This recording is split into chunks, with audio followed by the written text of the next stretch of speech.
Right. ఇక పశ్చిమ గోదావరి జిల్లా నర్సాపురం మండలం సీతారాంపురంలో వైఎస్ఆర్ విగ్రహాన్ని దుండగులు ధ్వంసం చేశారు. పక్కనే ఉన్నటువంటి జగన్ ఫ్లెక్సీని సైతం చించివేశారు. ఘటనపై వైసీపీ నేతలు ఆగ్రహం వ్యక్తం చేస్తున్నారు.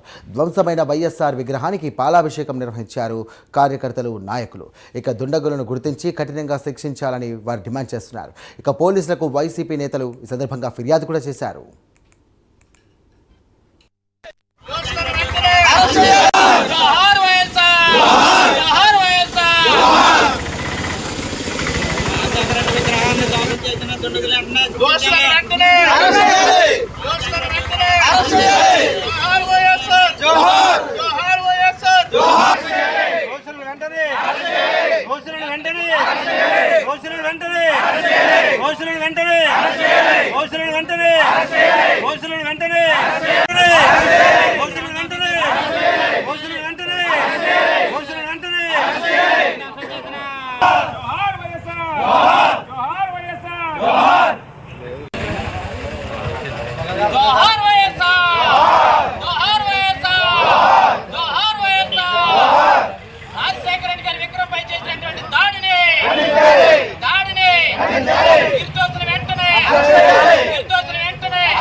జై వైఎస్ఆర్.